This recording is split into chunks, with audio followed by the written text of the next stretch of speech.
Bonjour tout le monde. Je crois que c'est l'heure de commencer. Je parle trop fort là-dedans. Donc bonjour à toutes et à tous. Nous sommes très heureux tous les trois de vous accueillir ici cet après-midi. Je vais commencer par me présenter brièvement. Je suis Marion Gaillard, je suis docteur en histoire, spécialiste de la relation franco-allemande et par extension quasi logique, j'allais dire, spécialiste des questions européennes que j'enseigne à Sciences Po Paris. Alors j'ai le plaisir d'être entourée de Christophe Barbier à ma droite, qu'on ne présente plus mais que je vais quand même présenter. Bonjour Christophe Barbier. Donc vous êtes journaliste, éditorialiste, vous avez été directeur de la rédaction de l'Express entre 2006 et 2016 et vous êtes chroniqueur sur BFM TV. Et puis à ma gauche, José Maria Martifonte, vous êtes journaliste aussi, bonjour, ancien correspondant du journal espagnol El País à Berlin et à Paris, et puis vous connaissez aussi très bien l'Italie, ce qui va nous être très utile dans la suite de la discussion. Alors, vous êtes tous les deux co-auteurs d'un ouvrage très intéressant, très détaillé sur le populisme en Europe, qui s'appelle La citadelle assiégée, les populismes contre l'Europe, qui est donc au cœur de l'actualité. Bien vu, messieurs, parce que depuis que vous avez écrit le livre, comme on en discutait tout à l'heure, l'actualité vous a donné raison, avec la montée donc des populismes depuis 2017. Tout le monde le sait ici, 2017 a vu d'une part la qualification de Marine Le Pen au second tour de l'élection présidentielle en France, l'arrivée en force de l'AFD, c'est trop fort, l'arrivée en force de l'AfD au Bundestag en Allemagne, et puis aussi, on oublie un peu parfois, l'arrivée en Autriche au pouvoir d'une coalition qui unit la droite conservatrice traditionnelle avec l'extrême droite. En 2018, ça a été le tour de l'Italie, avec l'arrivée au pouvoir d'une coalition qui unit deux partis dits populistes, la Ligue et le mouvement 5 étoiles, qui gouverne donc ce pays depuis le printemps dernier. Un pays qui a été, depuis très longtemps pourtant, un pays extrêmement europhile et qui a joué un rôle assez important dans la construction européenne depuis ses origines.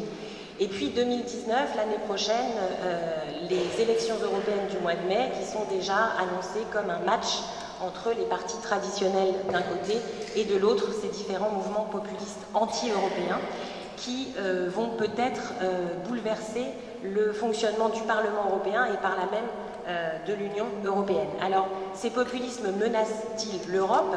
On va en discuter, mais on peut déjà dire qu'ils la menacent, et ils la menacent dans son essence même, puisqu'ils en contestent le fondement, ils en contestent les valeurs. Alors, on va se demander pendant cette heure ensemble, qui sont ces populistes? Quelles sont les valeurs qu'ils partagent, mais aussi peut-être qu'est-ce qui les différencie? On en parlera, de ne pas forcément mettre tout le monde dans le même panier du populisme. Quelles sont les causes de leur succès dans les différents pays européens? En quoi l'Europe constitue un bouc émissaire idéal pour ces mouvements? Et enfin, pour finir sur une note un peu plus optimiste, quelle piste de riposte on peut imaginer pour l'Europe et pour les pro-européens? Alors, ça, c'est les thèmes qu'on a choisi d'évoquer avec vous cet après-midi, et je voudrais qu'on commence peut-être par une définition du populisme, qui est un mot un peu fourre-tout, dans lequel on mêle finalement des partis qui n'ont pas toujours grand-chose à voir les uns les autres. Si on prend la France, on parle de populisme pour le Rassemblement national de Marine Le Pen, mais aussi pour la France insoumise de Jean-Luc Mélenchon. En Espagne, Podemos par exemple, mais aussi le Fidesz en Hongrie, et Podemos et le Fidesz n'ont pas forcément grand-chose à voir non plus les uns avec les autres. Donc on va essayer d'affiner cette définition, d'autant plus que certains chercheurs commencent à critiquer cette utilisation un peu galvaudée du mot populisme, en expliquant notamment que lorsqu'on accole systématiquement le mot populisme à des partis qui sont en fait des partis xénophobes d'extrême droite, on contribue à les légitimer, à les dédiaboliser et même éventuellement à les détacher du tabou de la Seconde Guerre mondiale. Donc il faut faire attention avec ce terme. Et donc on va commencer par là, par une définition, puisque ce qui me semble définir les populismes, qu'ils soient de droite ou de gauche, c'est d'abord cette opposition systématique entre le peuple, le vrai peuple, et l'élite. Christophe Barbier. Oui, merci beaucoup. Oui, je crois qu'on est sorti depuis quelques années de l'usage pratique et fourre-tout du mot populisme pour entrer dans un moment où le populisme se construit vraiment. Il se construit comme idéologie, presque comme philosophie, et il se construit comme force politique ou comme amalgame de forces politiques. C'est ce qui rend l'étude intéressante en ce moment, c'est que l'animal n'est pas encore constitué, mais ce n'est plus simplement une idée en l'air. Il y a quelques années, n'importe qui traitait son voisin de populiste pour le déconsidérer. On confondait d'ailleurs l'accusation de populiste avec l'accusation de démagogue. Était populiste celui qui essayait de faire plaisir à la foule en lui promettant une baisse d'impôts ou une hausse des salaires. Et donc tout le monde l'était, personne ne l'était, et on était tous le populiste de quelqu'un. On est arrivé depuis ce renversement, depuis ce début d'une aventure qui s'appelle la conquête du pouvoir, à avoir un moment constructif du populisme. Alors on peut mettre beaucoup de choses dans la définition et elle est encore une fois en train de s'élaborer, mais en effet, une des dimensions les plus fondamentales, c'est « nous sommes le peuple ». Quand un leader ou un parti populiste dit « le peuple, c'est nous », il ne dit pas seulement qu'il représente le peuple et qu'il se sent proche du peuple et qu'il se met au service du peuple. Il dit que tous les autres ne représentent pas le peuple, ne sont plus le peuple et donc sont autre chose que le peuple, l'élite, les agents de l'étranger, et donc n'étant plus le peuple, ils ne sont plus dignes de le représenter, ils ne sont plus dignes d'exercer le pouvoir, ils sont des usurpateurs. Ça c'est le premier point. Mais ça ne s'adresse pas seulement quand ils disent « nous sommes le peuple » aux dirigeants, aux élites. Ça s'adresse aussi au reste du peuple, ceux qui ne votent pas encore pour les partis populistes. Si vous êtes des classes populaires, si vous êtes pauvres, si vous êtes en difficulté et que vous ne votez pas pour ces partis, vous vous auto-excluez du peuple. Alors vous êtes soit aveugle, et donc vous devenez les esclaves volontaires ou non de ceux qui vous dirigent, que vous croyez être vos représentants et qui en fait sont vos maîtres, vos manipulateurs, ou bien vous êtes les collaborateurs, les complices du pouvoir, les agents du pouvoir. Mais il y a une manière chez les populistes depuis quelques années, en ayant réussi à faire croire qu'ils sont le peuple, que tout électeur qui ne viendrait pas vers eux serait soit l'esclave, soit le complice des élites, des dominants. Et c'est ce qui a donné une force terrible, notamment quand elle est servie par le talent oratoire, tribunicien des leaders, soit sur des tréteaux, soit à la télévision, soit les deux. Quelques exemples récents, mais évidemment, chez nous, Le Pen, père et fille, Mélenchon, Salvini en Italie, et on a vu dans les élections récentes des figures sortir de ce type, la dernière en date étant le jeune leader suédois, mais on pourrait aussi parler des leaders autrichiens ou de Orban. Il y a ce talent, cette puissance oratoire qui permet d'aveugler les gens. Ceux qui sont dedans disent « ça y est, on va y arriver, nous sommes le peuple ». Ceux qui sont en dehors sont culpabilisés. Vous trahissez vos frères en refusant de rejoindre le peuple. Ça, c'est le premier point, à mon avis, fondamental. C'est pour moi la moelle épinière du populisme de cette nouvelle ère, de ce populisme à la conquête du pouvoir, c'est de s'être arrogé le droit de dire « nous sommes le peuple ». Et donc, en redéfinissant le démos, ils vont redéfinir la démocratie. Tous ces mouvements sont démocrates. Il n'y en a aucun qui propose de faire des putschs, de prendre le pouvoir nuitamment avec des épées ou des kalachnikovs. Ils veulent tous y arriver par les formes légales de la démocratie. Tout en expliquant que la démocratie actuelle est une fausse démocratie puisqu'elle n'est pas représentative. Exemple type, Marine Le Pen fait 33% au second tour de la présidentielle et à cause d'un scrutin scélérat, elle n'obtient qu'une poignée de députés à l'Assemblée nationale. Argument arithmétiquement incontestable, politiquement audible, juridiquement pour l'instant contrebalancé. Mais ils veulent remettre en question le kratos, le pouvoir, après avoir redéfini le démos.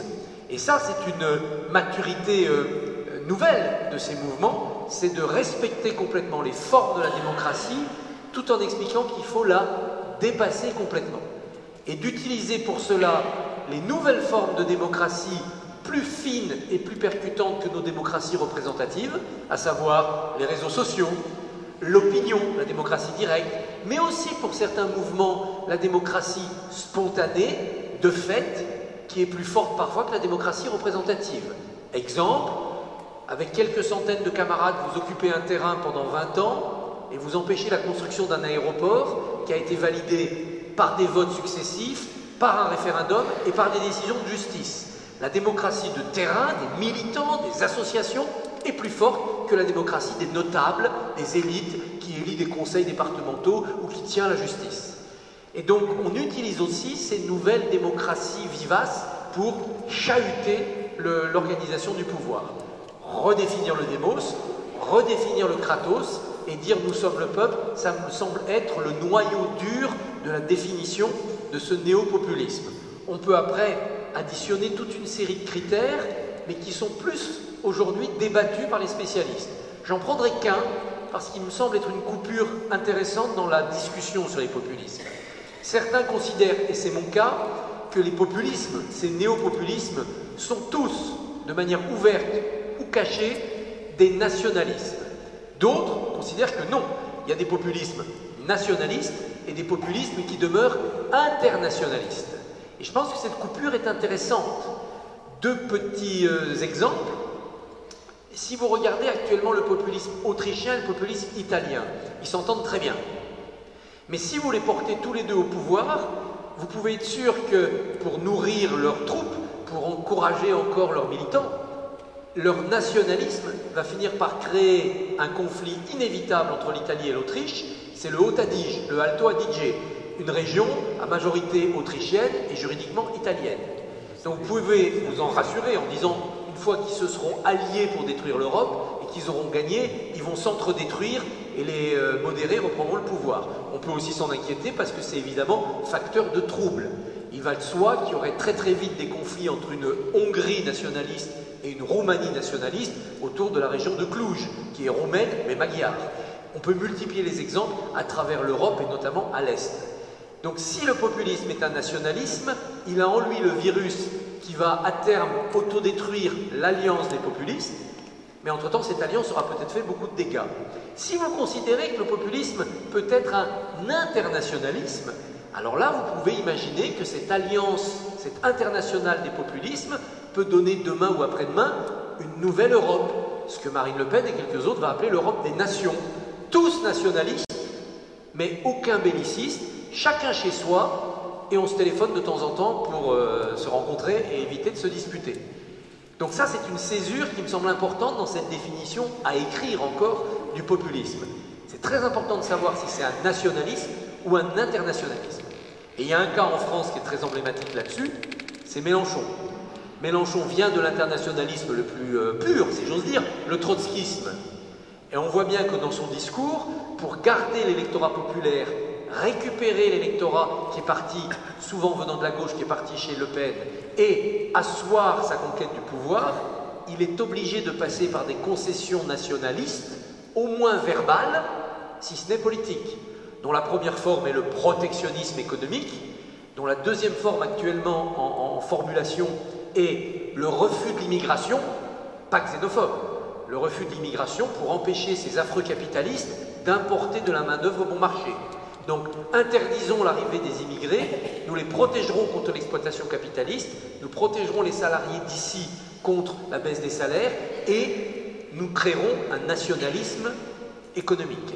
Donc je vois que ce critère est en train de faire bouger les lignes dans chaque pays en Europe et il me semble fondamental pour savoir si on va avoir la possibilité d'une Europe des populismes nationalistes alliés ensemble ou bien si l'Europe des populismes va échouer parce qu'ils s'autodétruiront au moment même où ils arriveront peut-être à une victoire collective.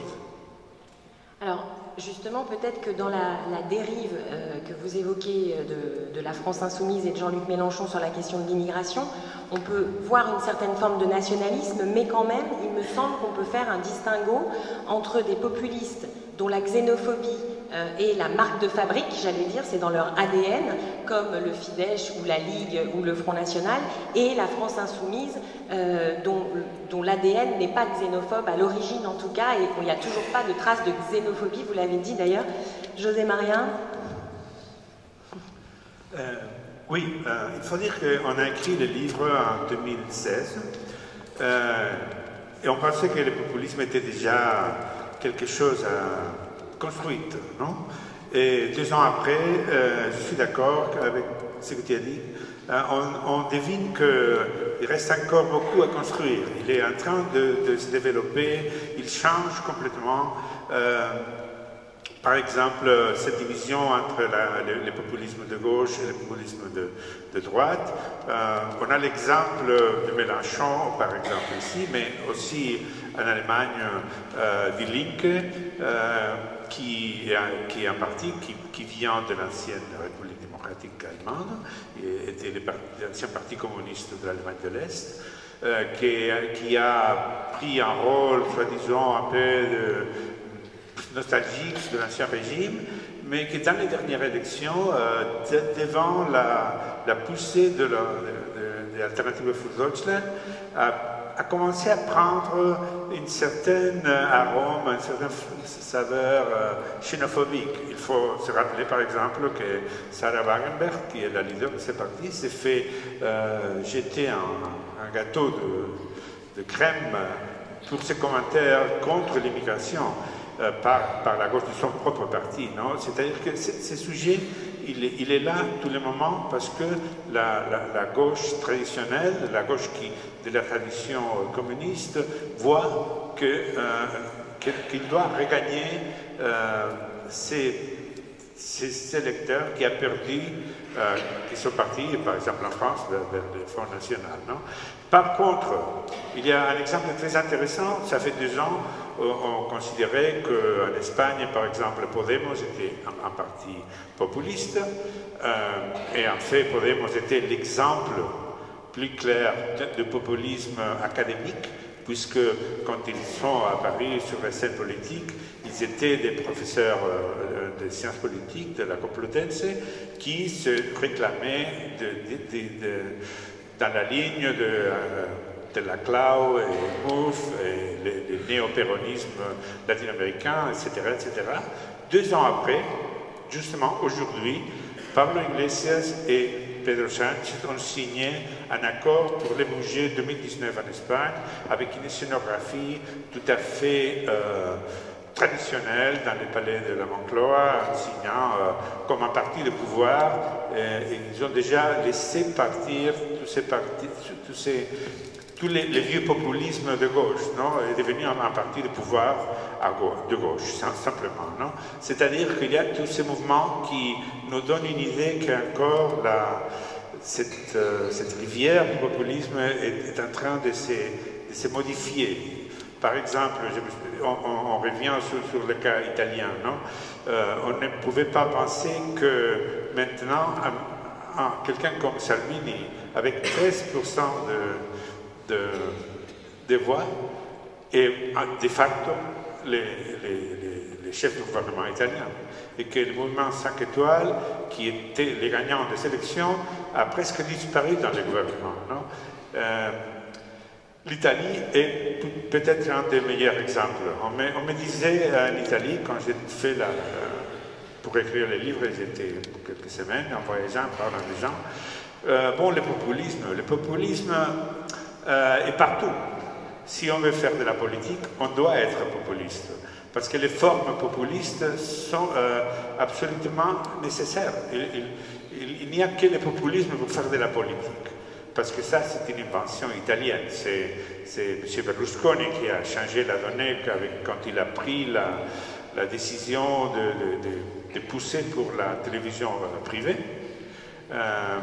Il a réussi à créer ces modèles de populisme de télévision, qui même, je pense que même les Américains ont suivi dans certaines saisons.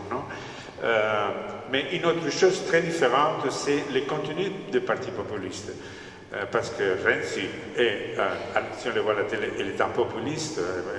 On me faisait même un commentaire très intéressant, comme on disait, regardez Renzi, regardez Berlusconi, regardez Mussolini. Ce sont des visages qui sont égaux, des visages ronds, très gesticulants, avec des yeux très ouverts. C'est en fait un modèle d'expression politique, mais ils ne sont pas des fascistes tous pour ces faits-là, non? C'est-à-dire, c'était une question visuelle, c'était une question de forme. Une autre chose, c'est le contenu du populisme qui continue à bouger. En fait, quelqu'un m'a fait une définition assez simple. On disait que le populisme, c'est la somme des colères individuelles orchestrées par un charlatan.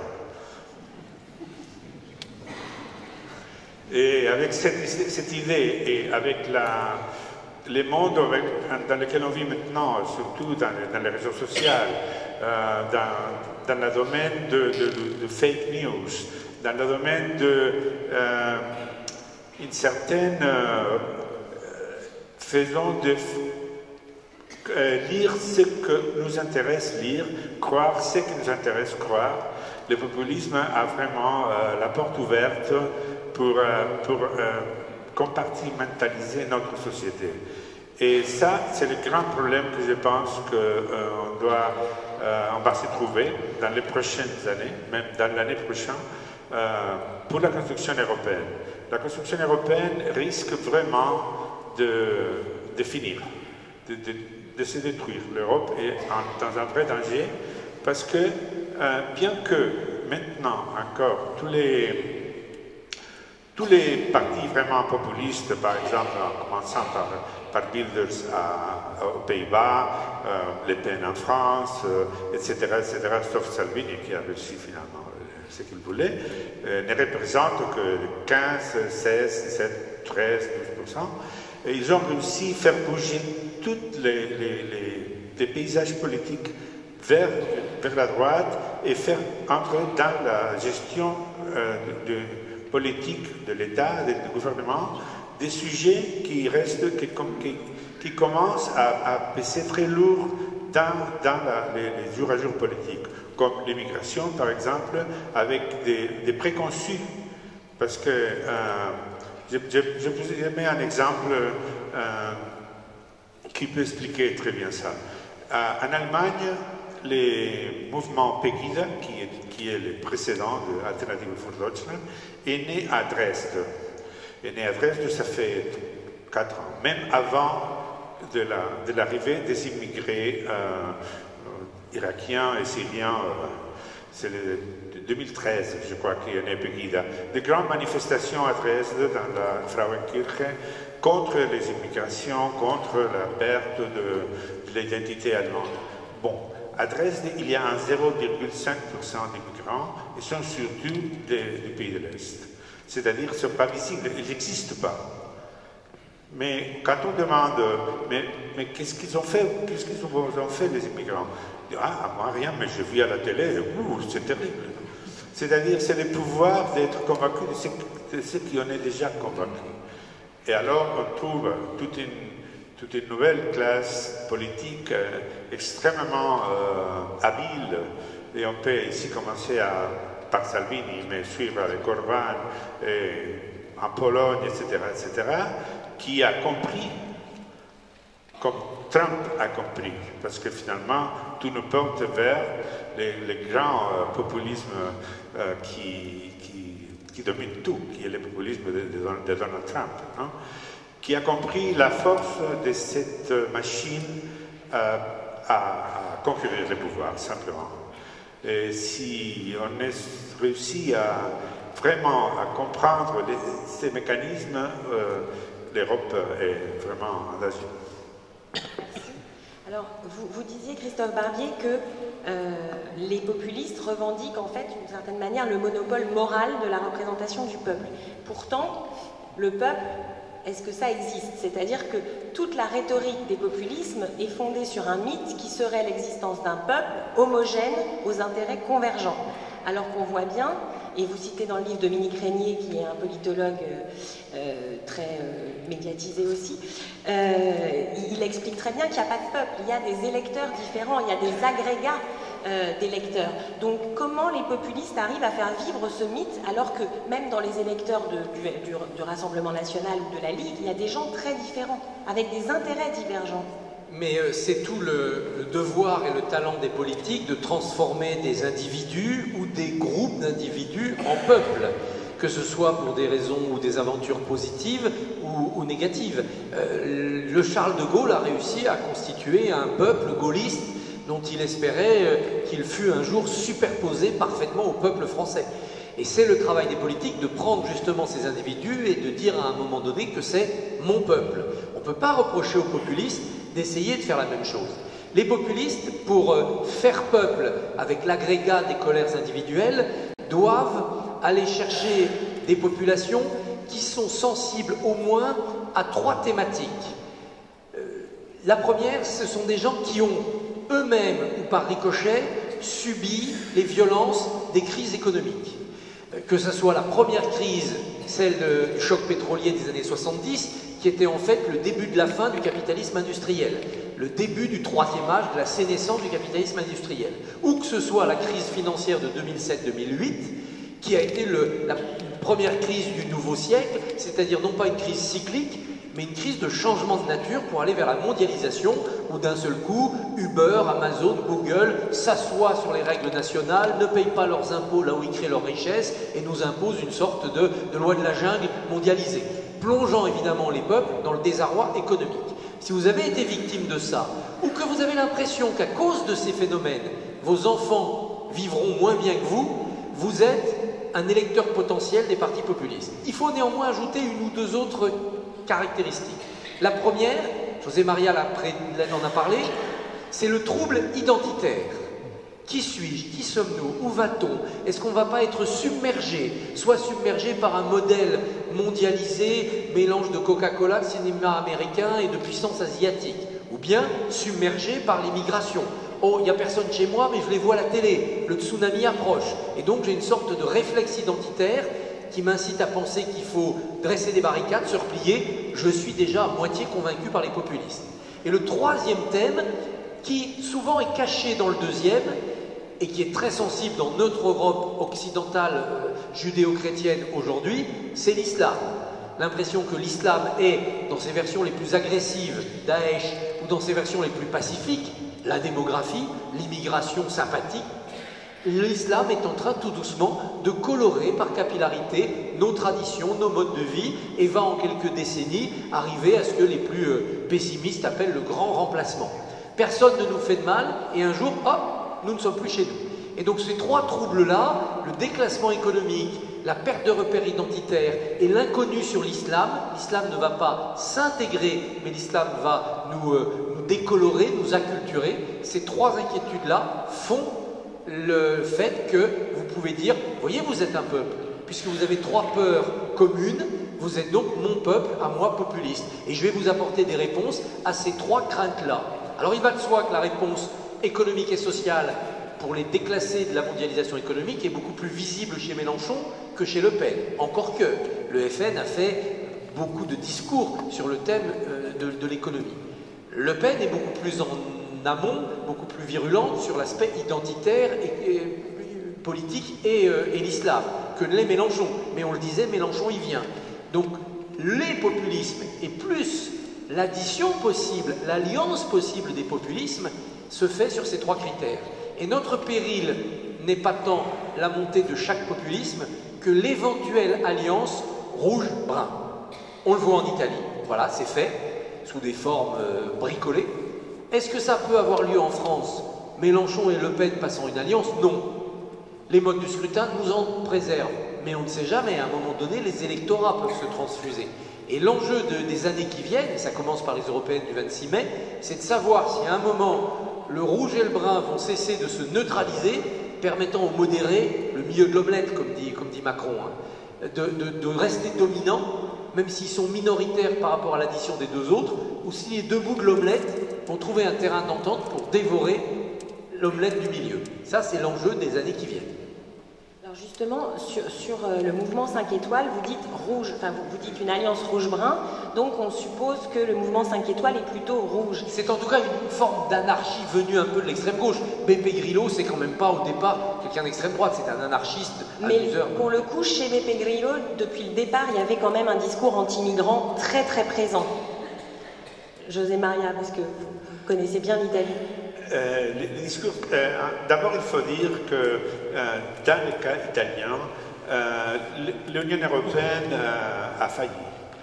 Parce qu'on ne s'est pas rendu compte de l'arrivée massive d'immigrants pendant des années. Et toutes les fois que l'Italie est allée à Bruxelles à dire aidez-nous, on a dit bon d'accord, oui, on vous payera tel. C'était pas le cas. Et après est arrivée la grande crise du Balkan, de Grèce.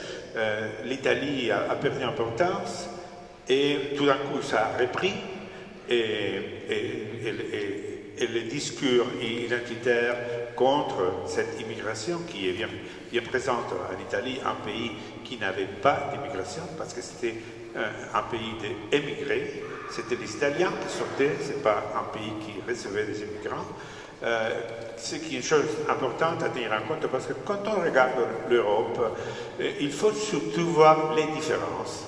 On a beaucoup de choses en commun, mais comme tu disais, même nos systèmes politiques, les règles du jeu sont différentes. Alors, ce qui est possible dans un endroit, ce n'est pas possible dans un autre, simplement par des raisons constitutionnelles, ce qui n'est pas une chose importante. Je dis dans le domaine moral, mais pratiquement, c'est comme ça, non?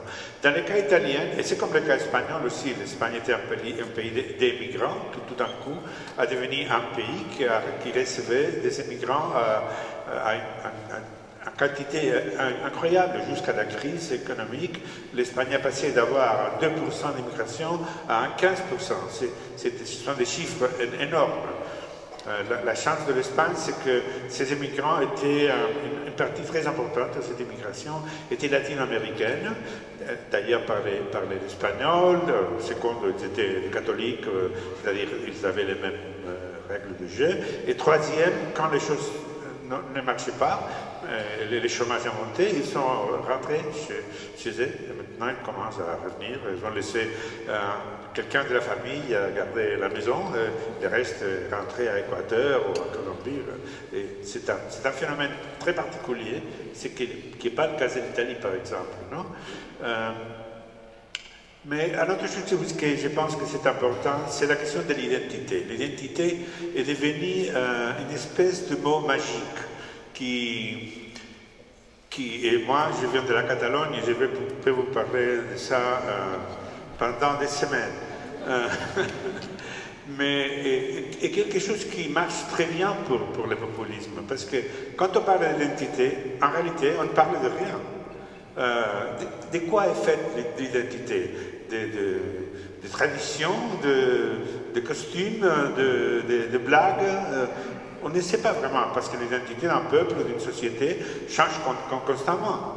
On peut vraiment créer une nouvelle identité et rechercher dans l'histoire, ou réinventer l'invention de la tradition, comme dit Habermas, non? C'est un classique, non?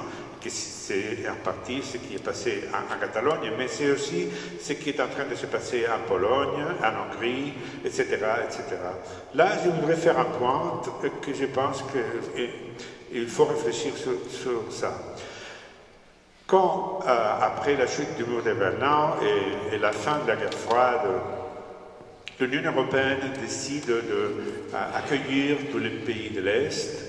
À l'époque, j'étais le correspondant en Allemagne et j'ai suivi de près cette histoire.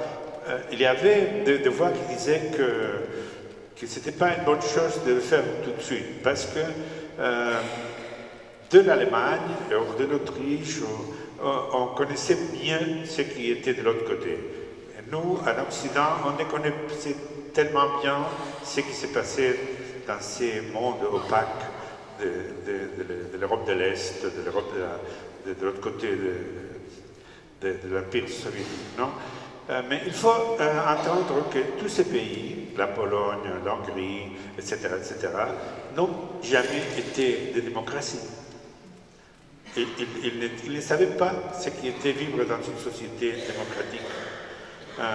Quand il a envahi la Pologne était un pays autoritaire. Et l'Hongrie du maréchal, de l'almirant Horvath, était aussi un pays autoritaire, etc., etc. Et le conducateur romain. Ces pays ont passé d'une dictature fasciste à une dictature communiste, à tout d'un coup faire partie d'un club des pays qui jouaient dans avec des règles complexes des sociétés démocratiques compliquées, qui ne sont pas faciles à expliquer tout le temps, parce qu'on joue avec des sujets assez complexes.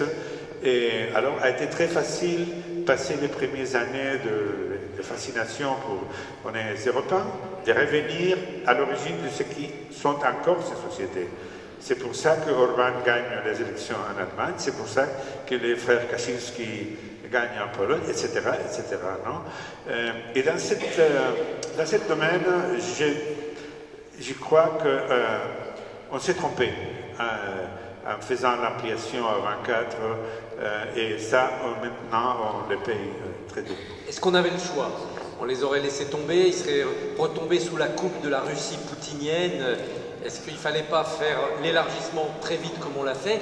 L'erreur ayant été de ne pas lancer en même temps l'approfondissement d'une Europe à quelques pays pour durcir le noyau, voilà. Justement parce qu'on élargissait l'Europe. Voilà. À Maastricht, en 1992, on parlait de l'Europe à différentes vitesses. Et ça, c'était un tabou. Ah non. Mais moi, j'ai toujours pensé que c'était la solution. Il faut quand même rappeler que très rapidement tout est relatif, puisque entre la chute du mur et l'entrée des nouveaux pays, il y a quand même 15 ans, que eux ont trouvé très long. Donc nous on dit ça s'est fait trop rapidement, mais eux ils ont trouvé ça très long. Et ils nous en veulent d'ailleurs, parce qu'ils ont pu intégrer l'OTAN relativement rapidement, et même quand on leur explique que intégrer l'Union européenne c'est plus compliqué que d'intégrer l'OTAN, parce que l'Union européenne il y a des règles communes dans tous les domaines, ils nous en veulent, ils ont quand même l'impression qu'on a un peu traîné les pieds. Donc je pense aussi qu'il y avait un risque à les laisser dehors, et en même temps on voit aussi que le populisme fonctionne et gagne, comme en Italie, aussi à l'ouest finalement. Donc c'est vrai que c'est des pays qui n'ont aucune tradition démocratique, mais on voit qu'il y a quand même une contagion très importante dans des pays où normalement on a une tradition démocratique assez forte, comme les Pays-Bas par exemple. Alors pour revenir sur l'islam, il y a quelque chose qui est assez frappant, c'est la façon dont les populismes d'extrême droite se réapproprient les valeurs de la démocratie libérale qu'ils ont souvent combattues, pour critiquer l'islam. Je pense à la laïcité chez le Front National, alors que ce n'étaient pas les plus ardents défenseurs de la laïcité il y a 30 ans, ou aussi le parti d'extrême droite aux Pays-Bas qui fait de la défense du modèle libéral sur le plan sociétal aux Pays-Bas, et notamment le mariage homosexuel, un de ses chevaux de bataille contre l'islam. Donc on voit qu'il y a un renversement des rôles, mais est-ce que ce renversement des rôles, on le voit finalement chez tous les populismes d'extrême droite? Non, parce qu'on voit bien qu'en Hongrie ou en Pologne, ça n'est pas le cas. Non, il y a quand même des mouvements un peu contradictoires. Dans nos sociétés extrêmement démocratiques, extrêmement libérales, les partis populistes, et notamment d'extrême droite, se veulent les garants de ces libertés. Un autre exemple que la laïcité, Internet. Marine Le Pen veut interdire toute régulation d'Internet. Elle considère qu'Internet, les réseaux sociaux, c'est un mode d'expression du peuple, et que les élites qui veulent contrôler ce qui s'y dit, interdire les débordements, punir les injures, eh bien, veulent opprimer les gens qui s'y expriment. Donc elle est une espèce de turiféraire de la liberté anarchique qu'il y a sur les réseaux sociaux. Dans d'autres pays, au contraire, les populismes font leur succès en offrant un modèle autoritaire et en expliquant qu'avec eux, une fois que le peuple leur aura donné les pouvoirs, eh bien, on serrera la vis à ceux qui abusent des libertés pour créer du désordre. C'est comme ça qu'Erdogan ou Orbán arrivent à vendre des modèles de démocratie illibérale, le libéralisme étant considéré par ses dirigeants comme une sorte de maladie de la démocratie. La démocratie, c'est le choix du peuple, c'est pas chacun peut faire ce qu'il veut. Donc une fois que le peuple s'est prononcé, le pouvoir doit être autoritaire, y compris sur la liberté de la presse, y compris sur la liberté d'expression, sinon il n'y a pas de société qui tienne. Et c'est vrai qu'on voit pousser en Asie des sociétés extrêmement efficaces qui sont tout sauf libérales ou démocratiques. La Chine, il y a un parti unique, et dès qu'on émet un avis contraire, eh bien on a des ennuis. Vous savez, la vieille plaisanterie qui circulait sous les années Mao, qui est encore valable, quelle est la différence entre en France un opposant au régime et en Chine? En opposant au régime, en France, il dit « abat le gouvernement, abat le gouvernement, abat le gouvernement !» En Chine, il le dit une fois. Et on va vers des démocraties qui disent oui, à un moment, il faut que l'ordre règne. Le peuple s'est exprimé, le chef c'est lui, eh bien, il n'y a pas de raison qu'on puisse le contester. Et même en France, vous commencez à entendre des gens qui disent « Ah mais tout de même, c'est la pagaille, est-ce qu'il ne faudrait pas des garde-fous pour qu'on puisse affirmer cette autorité ?»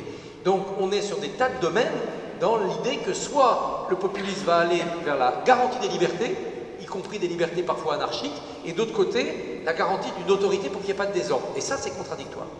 Sur la démocratie libérale, c'est peut-être aussi à nous, j'allais dire, moi en tant qu'enseignante et vous en tant que journaliste, peut-être de faire attention et de ne pas faire trop de publicité à ce nouveau concept de démocratie illibérale, parce qu'en fait c'est illibéral, c'est pas démocratique.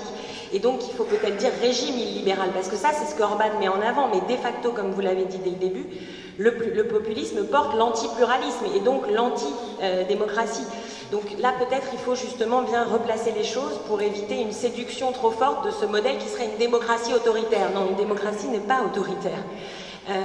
Et il y a quelque chose qui m'a frappé à la lecture du livre, c'est le fait que vous évoquez Syriza, par exemple, comme un mouvement populiste, alors qu'il n'a pas été vraiment perçu comme tel en France, plus comme un parti d'extrême gauche contestant l'austérité, mais pas vraiment comme populiste. Alors, qu'est-ce qu'il y a de populiste chez Syriza? Oui, parce que Syriza a joué les populismes des Podemos, soi-disant. C'était un populisme qui promettait ce qu'il ne pouvait pas offrir. Et les faits, c'est qu'ils ont fait les référendums pour sortir à faveur ou en contre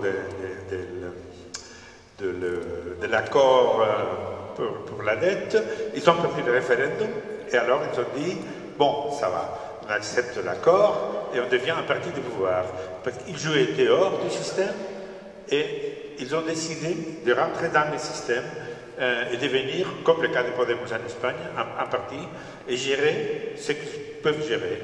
Et ça marche assez bien avec Syriza.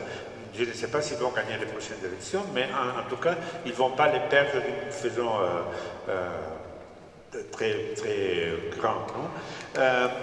Sur la question de la démocratie libérale, d'abord il faut toujours penser que tout ce qui est en train de se passer maintenant a une origine qui est la grande récession, la grande crise économique qui change les paradigmes, change les données.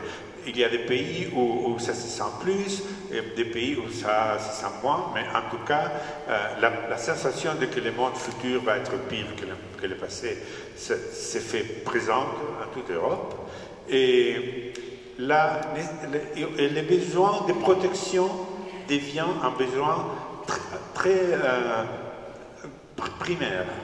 C'est de là qu'apparaît la tentation de l'autoritarisme. Parce que l'autoritarisme est protection, dans une certaine façon. Avec l'autoritarisme, il n'y a pas de confusion. Ce que dit le chef, ça va, non? Et quand le temps va mal, c'est très facile de jouer le rôle de la démocratie illibérale, qui est un jeu de mots très intéressant, mais il faut dire que le fascisme a joué toujours avec le langage. Et on est maintenant vraiment dans un moment qu'il faut se rappeler bien des années 30 et comment le langage a devenu le grand arbre des autoritarismes.